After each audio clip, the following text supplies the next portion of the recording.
네, 안녕하세요. 오늘 저희가 깊이 파고들 이야기는 바로 라이드쉐어 플랫폼 리프트입니다.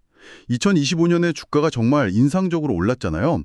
그래서 이 기세를 몰아서 과연 2026년에도 시장 평균을 훌쩍 뛰어넘는 성과를 낼 수 있을까? 이게 오늘 저희가 함께 풀어볼 핵심 질문입니다. 네, 아주 흥미로운 질문이네요. 립스트의 현재 상황, 또 미래 가능성, 이걸 놓고 여러 가지 측면에서 분석해 볼 필요가 있는데요. 예를 들면 팬데믹 이후에 수요가 얼마나 탄탄하게 회복되고 있는지, 또 수익성은 정말로 개선되고 있는 건지, 그리고 경쟁사랑 비교했을 때 지금 가치 평가는 어느 정도 수준인가? 그리고 최근에 자사주 매입 이야기도 나오는데 그건 또 어떤 의미인지, 물론 빼놓을 수 없는 자율주행 기술, 이것과는 또 어떤 관계를 맺게 될지 이런 것들을 좀 종합적으로 살펴봐야겠죠? 좋습니다. 그럼 이런 요소들 하나하나 좀 자세히 들여다보면서 리프트의 2026년 전망, 그 그림을 함께 그려보도록 하죠. 자, 바로 시작해 볼까요? 우선 2025년 성과부터 좀 짚어보죠. 연초 대비해서 두 자릿수 후반, 많게는 40% 넘게 주가가 뛰었다고 하니까 정말 눈에 띄는 움직임이었어요. 도대체 어떤 점이 시장의 기대를 이렇게나 끌어올렸을까요? 네, 그 여러 가지 긍정적인 신호들이 좀 복합적으로 작용한 결과라고 봐야 할 것 같은데요.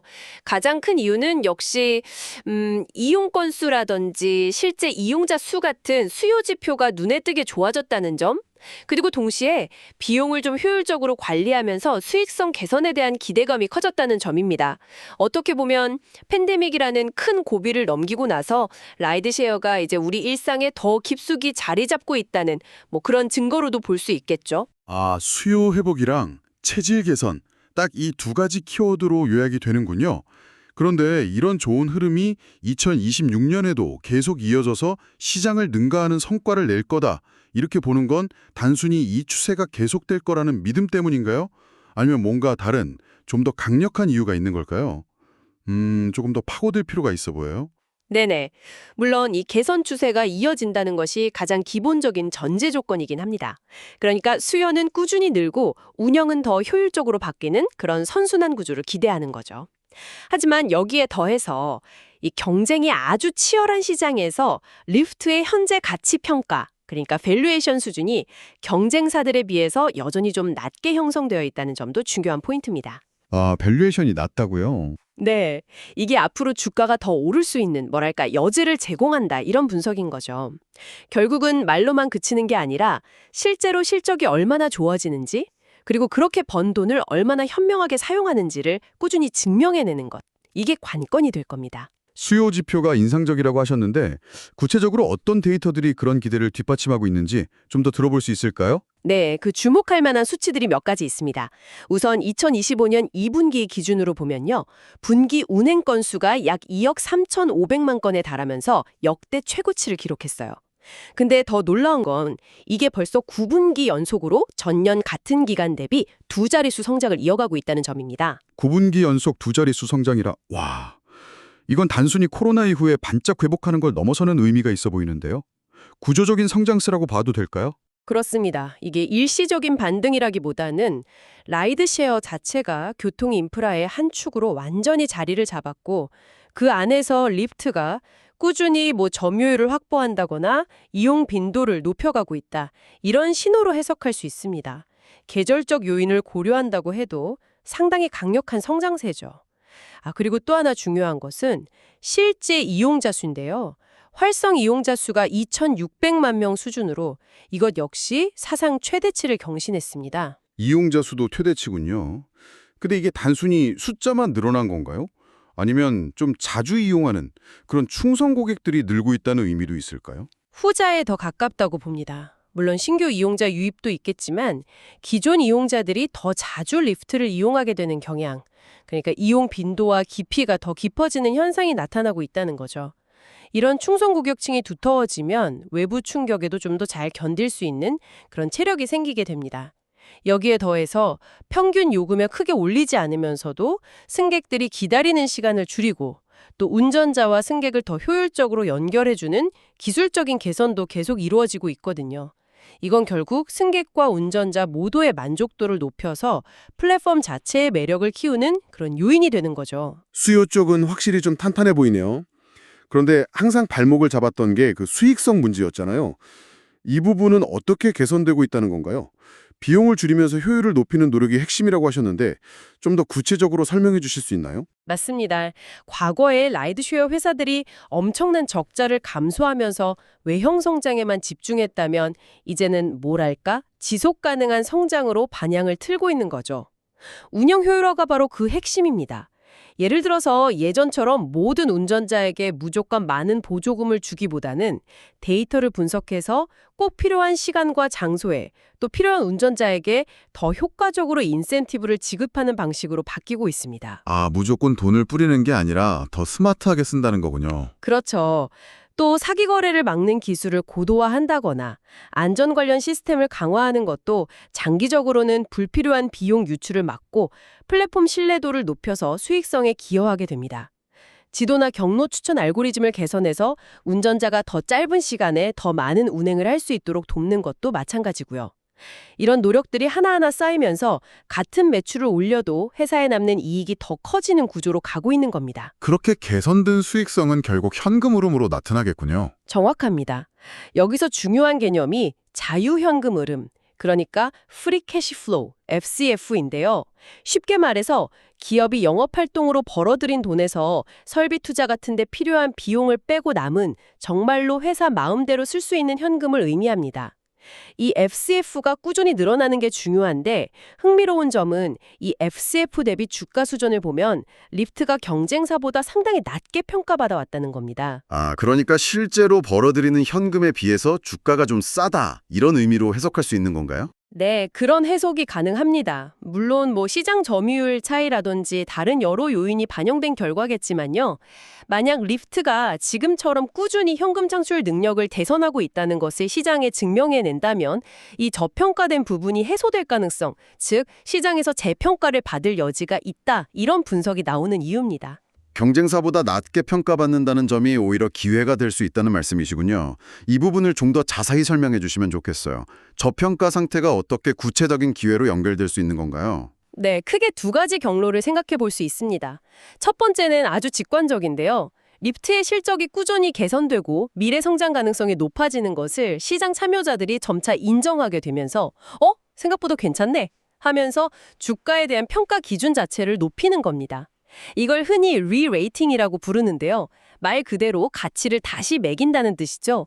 주가 자체가 상승하는 가장 직접적인 경로라고 할 수 있습니다. 아, 시장의 인식이 바뀌면서 주가가 오르는 거군요. 그럼 두 번째 경로는 뭔가요? 두 번째는 설령 시장의 낮은 평가가 당분간 계속 유지된다고 하더라도 기회가 될 수 있습니다. 회사가 꾸준히 현금을 벌어들이고 있다면 그 돈으로 자기 회사 주식을 사들일 수 있거든요. 이걸 자사주 매입이라고 하죠. 네, 자사주 매입. 또는 미래 성장을 위해서 더 유망한 분야에 재투자할 수도 있고요.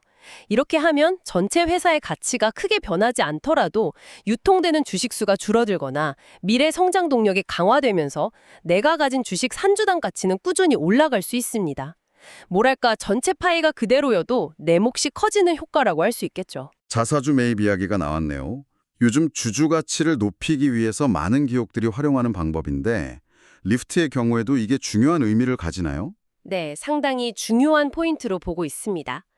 회사가 자기 주식을 사들인다는 건 기본적으로 현재 주가가 회사의 내재 가치보다 싸다고 경영진 스스로 판단하고 있다는 강력한 신호로 시장은 받아들입니다. 우리 회사가 이 가격은 아니다라고 외치는 셈이죠. 기술적으로는 시중에 돌아다니는 주식수가 줄어드니까 주당 순이익, EPS 같은 지표가 개선되는 효과도 있습니다. EPS는 회사 전체 이익을 총 주식수로 나눈 값이니까 분모가 작아지면 당연히 값이 커지겠죠. 아, 그렇죠. 주주 입장에서는 내 몫의 이익이 늘어나는 셈이군요. 네. 그런데 자사주 매입도 결국 돈이 있어야 하는 거잖아요. 어디서 그 돈을 마련하느냐도 중요할 것 같은데요. 맞습니다. 그래서 특히 중요한 점은 이 자사주 매입에 사용되는 돈이 빚을 내서 마련한 게 아니라 회사가 영업활동을 통해 꾸준히 벌어들인 자유현금 흐름, FCF 범위 내에서 이루어질 때 훨씬 긍정적인 신호로 해석된다는 겁니다. 재무 건전성을 해치지 않으면서 주주에게 이익을 돌려주는 뭐랄까 모범적인 모습이니까요. 물론 앞서 말씀드린 리레이팅이든 주당 가치 상승이든 이런 긍정적인 시나리오가 현실이 되려면 결국에는 매출이 꾸준히 늘고 이익률이 개선되며 현금 창출 능력이 계속 좋아진다는 것을 실적으로 보여줘야 합니다. 당연히 금리 인상 같은 외부 경제 환경 변화도 무시할 수 없는 변수고요. 자, 이제 또 다른 뜨거운 감자죠. 자율주행 이야기로 넘어가 보죠. 기술 발전 속도가 정말 빠른데요. 만약에 정말 완벽한 자율주행차가 도로를 누비게 되면 리프트 같은 플랫폼 회사들은 어떻게 되는 건가요? 운전자가 필요 없어지면 플랫폼의 역할도 축소되는 거 아닌가 하는 그런 걱정도 좀 들거든요. 그게 참 중요한 질문인데요. 결론부터 말씀드리면 자율주행 기술이 고도화되더라도 특정 기술 회사나 자동차 제조사가 혼자서 전체 시장을 독식하기는 어려울 거라는 전망이 우세합니다. 아, 독점은 어렵다. 네. 왜냐하면 자율주행 기술 자체가 워낙 복잡하고 안전이나 규제 관련 헐들도 높기 때문이죠.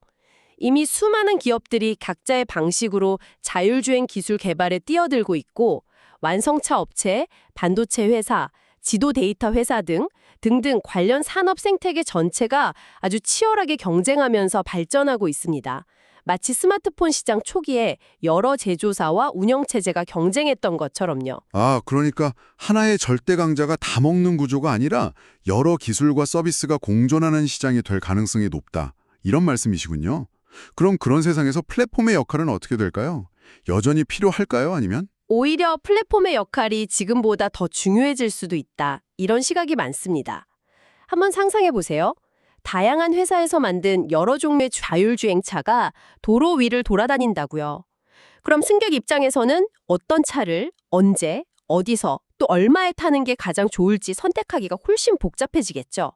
바로 이때 수많은 자율주행차와 승객들을 가장 효율적으로 연결해주고 실시간으로 최적의 요금을 계산하며 혹시 모를 사고나 문제 발생 시 보험 처리나 고객 지원까지 통합적으로 제공하는 플랫폼의 가치는 더욱 커질 수밖에 없다는 겁니다. 와, 마치 그 로보택시들을 위한 관제탑 같은 역할이 되겠네요. 네, 비슷한 비유입니다.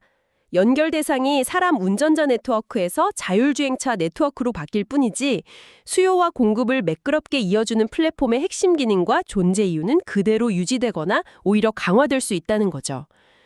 물론 현실적으로는 완전 자율주행 시대로 넘어가기까지 상당 기간 동안 사람 운전자가 운행하는 차와 자율주행차가 함께 도로 위를 달리는 과도기가 있을 겁니다. 이 두 가지 시스템을 얼마나 매끄럽게 통합하고 관리하느냐가 플랫폼 기업들의 중요한 경쟁력이자 차별화 포인트가 될 것입니다. 복잡성이 커지는 만큼 그걸 잘 해결하는 플랫폼이 더 큰 가치를 인정받겠죠. 아무리 장밋빛 전망이 나와도 경쟁 환경이나 위험 요인을 간과할 수는 없겠죠. 릭스트가 이 치열한 시장에서 살아남고 더 성장하기 위해서 내세울 만한 차별점은 무엇이고 또 어떤 잠재적인 위험들을 특히 주의 깊게 봐야 할까요? 네, 차별화 전략은 크게 운전자 측면과 승객 측면 두 가지로 나눠볼 수 있는데요. 운전자들에게는 단순히 보조금을 많이 주는 것보다는 안정적이고 예측 가능한 수입을 얻을 수 있도록 돕는 데 초점을 맞추는 경향이 강해지고 있습니다. 예를 들어서 효율적인 배차 시스템으로 운전자의 빈차 운행 시간을 줄여주고 특정 시간대에 안정적인 수입을 보장하는 프로모션 같은 걸 제공하는 식이죠. 이렇게 운전자 만족도를 높이면 결국 안정적인 공급을 확보하는 데 도움이 됩니다. 운전자 확보가 중요하니까요. 그렇죠. 승객 입장에서는 당연히 더 편리하고 안전하며 합리적인 가격의 서비스를 제공하는 것이 핵심입니다. 대기 시간을 줄이고 예상 요금과 실제 요금의 차이를 줄여서 투명성을 높이고 또 여성 승객을 위한 안전 기능 강화라든지 긴급 상황 발생 시 신속한 대응 시스템 구축 같은 것들이 여기에 해당하겠죠. 이런 기본적인 서비스 품질 개선 노력이 쌓여야 이용자들의 만족도를 높이고 다른 플랫폼으로 이탈하는 것을 막을 수 있습니다. 여기에 더해서 공유 자전거나 스쿠터 같은 단거리 이동수단 서비스, 플랫폼 내 광고 사업, 다른 구독 서비스와의 연계 같은 부가적인 사업들도 잘 활용하면 수익원을 다양화하고 이용자들을 플랫폼 안에 묶어두는 효과를 낼 수 있습니다. 위험 요인은 어떤 것들이 있을까요? 아무래도 사업이라는 게 항상 잘 풀리는 건 아니니까 안 좋은 시나리오도 생각해 봐야 하잖아요. 물론입니다. 가장 큰 위험 요인 중 하나는 역시 거시 경제 상황입니다. 경기가 나빠지면 사람들이 불필요한 외출이나 심야 이동을 줄일 수 있고 이건 바로 수요 감소로 이어지죠. 반대로 유가나 차량 유지비가 급등하면 운전자들이 운행을 꺼리게 돼서 공급에 차질이 생기거나 플랫폼이 운전자에게 지급해야 하는 비용 부담이 커질 수도 있습니다. 아, 외부 환경 변수가 크군요. 네, 규제 변화도 항상 예의주시해야 합니다. 특정 도시에 갑자기 혼잡 통행료가 도입된다거나 플랫폼 노동자인 운전자의 법적 지위나 처우에 대한 규제가 강화되면 수익성에 직접적인 영향을 줄 수 있습니다. 경쟁 환경도 무시할 수 없죠.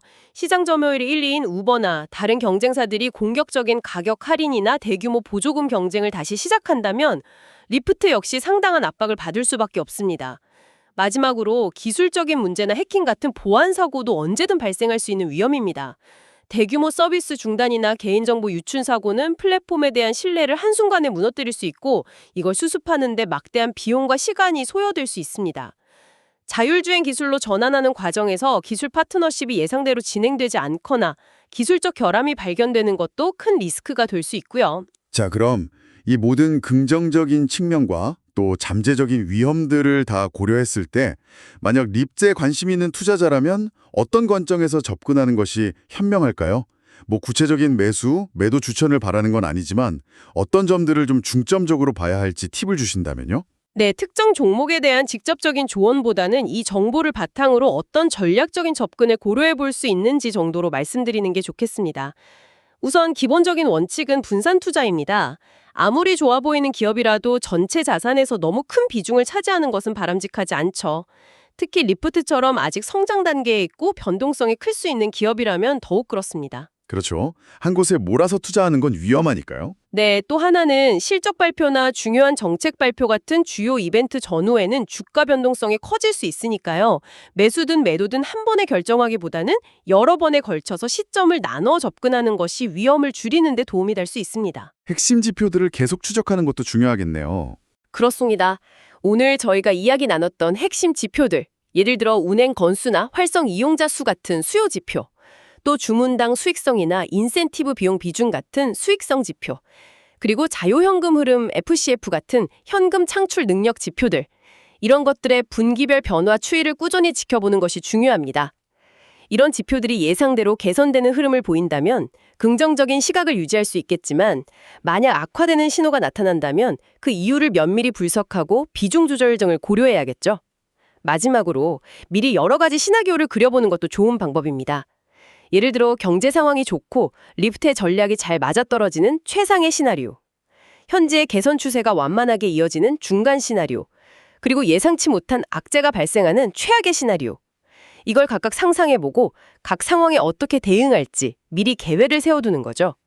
이렇게 하면 실제 상황에 닥쳤을 때 좀 더 침착하고 합리적으로 대처하는 데 도움이 될 수 있습니다. 네, 오늘 리프트가 2026년에 시장을 뛰어넘는 성과를 낼 수 있을지에 대한 다각적인 분석을 함께 해봤습니다. 정리해보면 꾸준한 수요 성장과 수익성 개선을 바탕으로 실제 현금 창출 능력을 키우고 이를 통해서 시장에서 재평가를 받거나 혹은 자사주 매입 등으로 주주 가치를 높여갈 수 있다. 이런 가능성이 핵심인 것 같습니다. 그리고 먼 미래처럼 느껴졌던 자율주행 시대가 오히려 플랫폼 기업에게 새로운 기회가 될 수도 있다는 관점도 상당히 흥미로웠네요. 맞습니다. 결국 중요한 것은 리프트가 앞으로 내놓는 성과, 즉 데이터로 얼마나 꾸준히 자신들의 성장 스토리가 타당하다는 것을 증명해내느냐에 달려있다고 봅니다. 말보다는 숫자로 보여주는 것이 중요하겠죠? 성장의 질을 입증하는 데이터가 계속 쌓인다면 2026년 시장 초과 성과 달성 가능성도 그만큼 높아질 겁니다. 오늘 저희가 나눈 이야기들이 리프트라는 기업뿐만 아니라 라이드쉐어 산업 전체의 현재와 미래를 이해하시는데 조금이나마 도움이 되었으면 좋겠습니다. 여기서 한 걸음 더 나아가 이런 질문을 던져볼 수도 있을 것 같습니다. 리프트 같은 플랫폼 기업들이 단순히 승객과 운전자를 연결하는 중개자를 넘어서서요. 도시 전체의 이동 데이터를 분석하고 활용해서 교통 흐름을 최적화하고 어쩌면 우리가 지금은 상상하지 못하는 새로운 형태의 이동 서비스를 만들어낼 잠재력은 과연 어느 정도일까요? 이것이 미래 도시 모빌리티 환경에서 플랫폼 기업들이 궁극적으로 어떤 역할을 하게 될지에 대한 더 큰 그림을 보여주는 단초가 아닐까요? 이 질문에 대해 여러분 각자 한번 생각해 보시는 것도 의미 있는 시간이 될 것 같습니다. 아주 흥미로운 질문을 남겨주셨네요. 오늘 저희 탐구는 여기서 마무리하겠습니다. 다음 시간에 또 재밌는 주제로 여러분을 찾아뵙겠습니다. 감사합니다.